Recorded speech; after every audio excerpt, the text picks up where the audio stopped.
Okay.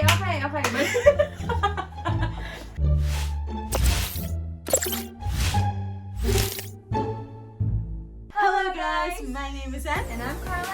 and welcome back to CISM Philippines Late Night Edition. So you may be wondering why we are on our PJs. This is like our normal end of the day conversation, Yeah. just a recap. And we were just wondering why not share some tips for you guys, for those people who are aspiring to study here in Canada. Some tips to help you get prepared. Yes. So number one, be mentally and emotionally prepared. Dapat pagpunta nyo dito, buo ang loob nyo kasi it's gonna be tough and there will be a lot of challenges.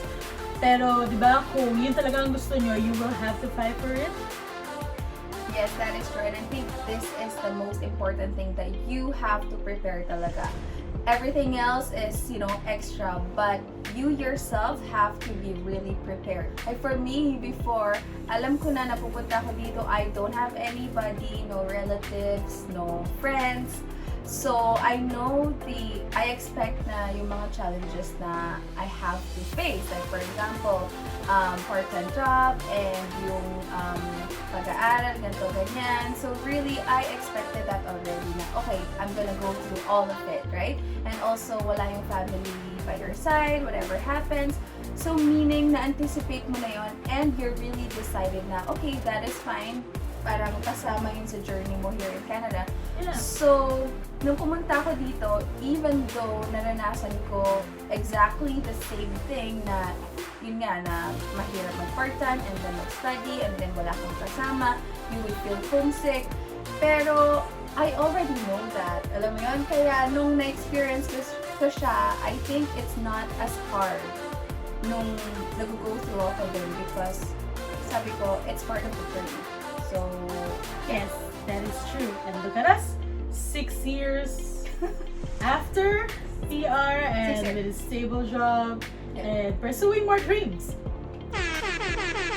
tip number 2, learn the Canadian culture. Because guys, obviously, you're coming to Canada, right? This is a foreign country, hindi ito yung kinalakihan natin, although marami tayong napapanood sa TV and all those stuff. Of course, it can add, right? But it's really, really helpful to do your research about the rules and regulation, culture, kung paano ba sila dito, and also kung paano ba yung school system, of course, right?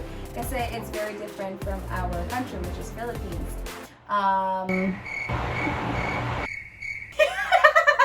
Like what she said, it's really important that you learn and adjust to the culture. Kasi syempre tayo yung mga visitors, tayo yung mga immigrants. So, it is in our part talaga na tayo yung matuto and mag-adjust. Doesn't mean that we're not gonna, be proud sa heritage of these Filipinos. But it's just the way it is that we wanted to come here as immigrants or, temporary visitors or students. So, it is just, right na tayo yung mag-adjust. Actually, I was watching this video in YouTube. We cannot say the name, but it's a good video. It's an educational video. And he was describing how Filipinos are the perfect immigrants. Just because, sabi niya na, mga Filipinos daw, we never try to change anything. Actually, we have the word pakikisama, right? And I think yun yung something na dala-dala natin from here and na-apply natin sa kahit saan tayo pumunta, like sa work or sa school, that's our culture, yung pakikisama, hindi naalis natin yun. They commend Filipinos for that. And also, kapag punta dito, diba, they know that Filipinos are hard workers.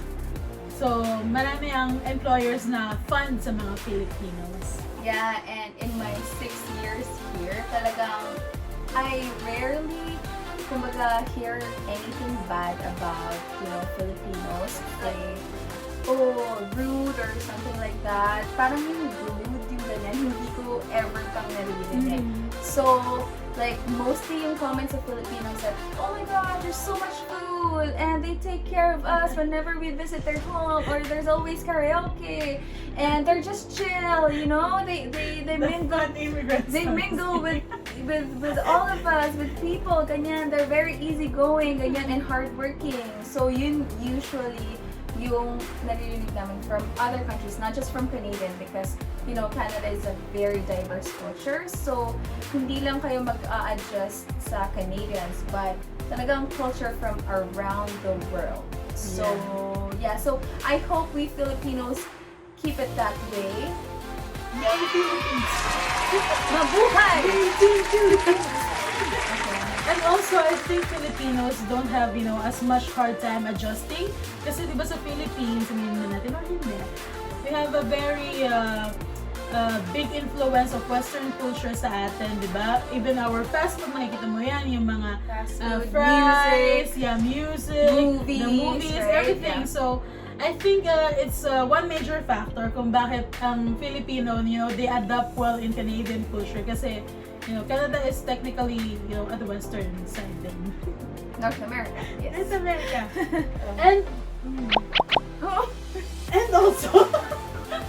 and also I think, Canadians and Filipinos share a culture of being polite and mild-mannered. Okay, so just a recap, guys. First makikinig talaga kayo. Ano yung first? Ano yun?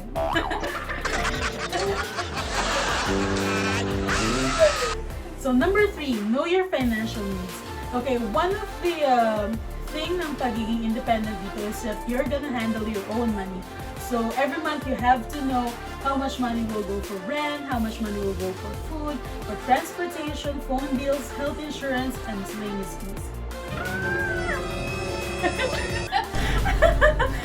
Syempre, when you talk about gastos, ang hirap sa bulsa na, right? But, first of all, syempre, pinag-usapan na natin from our past videos, right? Cost of studies, like how much to prepare, ganyan. We already gave you an estimate. But, syempre, before you start your journey here in Canada, yun talaga yung biggest topic, right? Finances. Because, as we always mention, studying in Canada is an investment. Pero hindi na natapos ang tuition fee yung financial needs natin. Because when you come here, syempre projects, ganyan, mga books, study material, mga unexpected expenses, right? For example, paano kung magkasakit ka, right? Mga emergency. That is why Canadian government is also making sure that you have enough funds for yourself. Okay, let's be honest. Your part-time job is only sufficient to cover your living expenses. Right? So, yung rent, yung phone bill, yung pinaka-importante, of course, your medical service plan, hindi pwedeng wala yun, right? And then, syempre, yung food allowance, sometimes you will find homestay na nag-offer ng kasama na yung food. But, also, it depends on what type of housing are you gonna get when you come here. So, yun din, you have to consider kung ano yung budget mo when it comes to housing. So, for me, before, I already looked for homestays or apartment. Nag-weigh ako ng mga options. I think for students naman, it will be helpful talaga to be in a homestay. Kasi, most especially pagka pupunta ka dito mag-isa, of course, it's always good na tumira ka sa isang family, right? Someone to look after you, and then kung nag-offer sila ng food, of course, the cost would be a little bit more kung may food na. But still, I think it's a great deal, Yeah, it's a great deal. And of course, it depends kung saan province kayo mapupunta. British Columbia, Alberta, Ontario, Saskatchewan. Yes, because the cost of living differs. It's different, yes. Yeah, so do your research because a lot of research will save you from lots of trouble. And one more reminder, you're coming here, your priority is not to work, okay? Your part-time job is just to help you with your daily living, but your priority should be school. To study, yeah. Yes, to study, to go to school, okay? Actually, kapag ka nandito kayo sa Canada, I think for me, the biggest expense or, the expense that will take up much of your monthly budget is your rent. It's kind of expensive. And second is, the food is cheap. You can get meals for like as low as $10. Like we always go to this Filipino restaurant na meron sa bahay namin.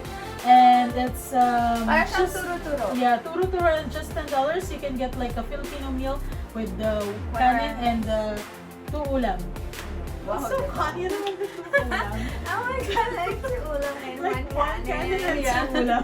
And also, kung super food, I think, hindi masyado magiging problema. Yeah, Pero, and some homestays, it's included na yung 3 meals a day nyo sa It's rent. rent. So that one is a practical, option. Approximately, I would say na if room, it will range about 500. 500 average yun. Pero pag may food ka, usually 700, 800. Yeah. So, okay na rin. Kung 3 meals naman. Pero, like in my case before, yung homestay ko, mabait sila. And even walang food sa option. Kasi mostly dito, syempre, busy lahat. You know, may homestay sila. Wala na silang time to cook for them. So, hindi sila nag-offer ng food. Pero, yun, yung homestay ko before is whenever they cook, they give me them. So, yun, makakatipid ka talaga with that. And you can buy yung like sa TNT, yung mga cook meals na, di ba? So, you can have that TNT is for a supermarket. 3 And- Asian, yeah. Yeah, Asian supermarket na may mga ready to eat food. And you can have that, siguro mga 3-4 servings, okay ka na dun. Yeah. But actually, when you work at a restaurant, usually free yung meal. Yes, yes. Yeah. Tip. Tip. Work in a restaurant kasi in the kitchen as a cook kasi usually free yung mga meals nyo. So makakatipid talaga kayo ng sobra doon. That's true. And makakakain ka pa ng masarap, right? So makakatipid ka talaga sa budget mo when it comes to food. Pero if you're gonna dine out almost every day or kung talagang kakain kayo with friends, syempre, it will take, a little bit extra. So, I suggest It's always cheaper to cook. Yes.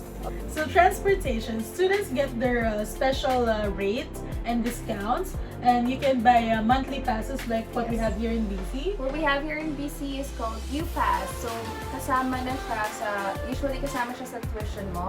So, it's really cheap. Malaki yung discount nila. So, for students na nagbayad ng tuition fee, let's say, nasa isang institution kayo, it depends on the program tsaka sa school din. So, just make sure na yung school and program nyo is eligible for that. Usually, yung mga malalaking institutions and also public institution is kasama na yung UPass sa kanila. So, magbabayad lang sila ng part dun sa tuition nila for UPass and then pag nag-purchase sila ng discounted na. Yes. I don't recommend to get a car right away kasi, Come on. Why naman chance we're not getting a car? I don't recommend that you get a car right away kasi ang mahal ng insurance nyo, okay? We will discuss that in our future videos, but yeah, just use the transit. It's easier, wala masyadong hassle, wala and masyadong transit traffic. here is convenient. Some big universities or colleges, they even have their own train or bus stops, Yes. right? So, what we're trying to say is transportation is really convenient here in Canada. And also guys, dapat yung paglaanan ng budget ang health insurance kasi dito sa Canada napakamahal magpagamot if you are not a resident. Kasi sa mga resident, libre eh. If you're an international student, kailangan mo pa rin, it's mandatory na magbayad ka ng medical service plan. So, it's...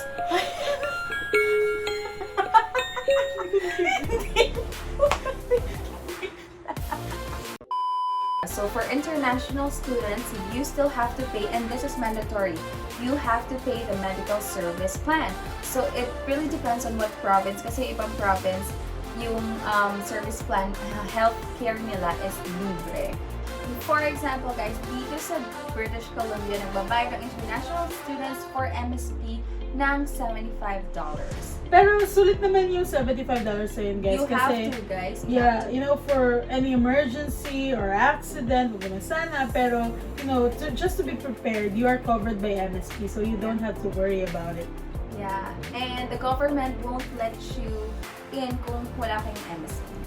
Right? So, other colleges or other universities, meron din silang extended healthcare.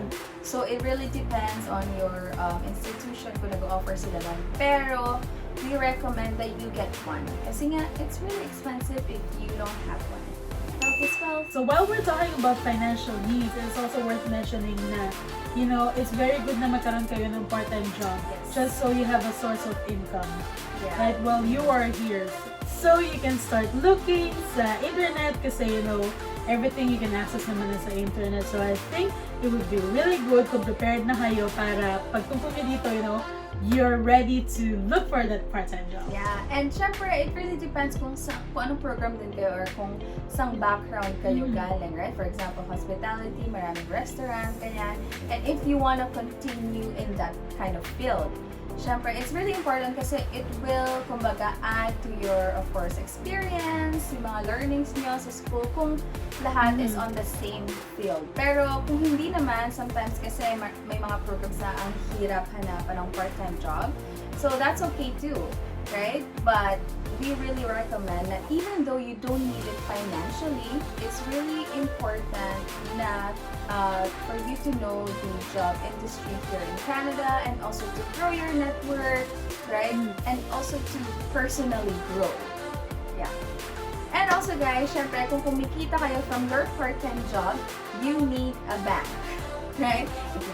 So I think one of the first na inayos ko dito is my bank account. Kasi of course, mo itatago yung mga income mo and emergency fund, right? And here in Canada, hindi uso yung puro cash na. It's really important that you have your own bank account, checking, savings, Credit and also credit card. Yes. It's very, very important na may credit card ka kasi mostly na mga purchases dito is tinatanggap ay credit card. And one more tip is it's important to build your credit score as early as you can because it will be beneficial to you in the long run. And also, a pro tip for students, maximize and utilize yung mga services sa school na kasama sa tuition nyo. Free services like printing, the internet, online study materials. Sometimes Microsoft Office. Yeah. Marami yan. They know how it's hard for international students to be away and to study here. So there's a lot of mentorship, mga tutor, job centers, exactly, alumni network. So Yeah. you're gonna have to utilize that. Yes. And number 4, know that the weather here in Canada is tricky. Canada is a vast and huge country. Actually, iba-iba pa ang weather dito, depende kung nasaan ka. And time zone. Yeah, and time zone. Sometimes, sa Toronto nagsusnow pa, dito sa Vancouver, sunny na, summer na. Sa kanila, meron pa silang mga week of snow. Yeah. And the weather can go to an extreme. And when we say that weather is a very important thing to keep in mind, it's because we come from a tropical country, right? And when you come here, well, any part of Canada is malamig naman talaga. Depends, of course, kung sa province kayo, but it can go up to -35 or more, right? So really prepare your clothing for that kasi hindi biro yung negative na weather. Right? So it will affect talaga your daily living kasi Buses will Yeah. stop, schools are canceled, Yeah, exactly. restaurants are closed. it's closed. Restaurants are closed. Restaurants are closed, ganyan. Tapos, you can't even stay long outside. So, really, you have to prepare. Lalo na kung alam nyo na yung province na pupuntahan ninyo. Of course, you have to know that. Lalo na kung alam nyo na yung province na yun is talagang nag-negative ang weather. You have to buy yung mga good you gotta buy yung mga good quality ng winter clothes. And number 5, know your goals. Syempre, ang unang goal natin dito is to study, right? To get that degree, advance your education. But a lot of things can happen sa duration ng pag-aaral nyo dito. Your goals might change because, there are a lot of opportunities here in Canada and you might be open to settling here. Yeah, who knows, right? From my experience, honestly, I did not really plan to stay here and immigrate and settle here. Originally, I came here, of course, to study and see if I want to move here. Right? If I can see myself living here. Pero yun talagang 1 year na yon is I dedicated to my study.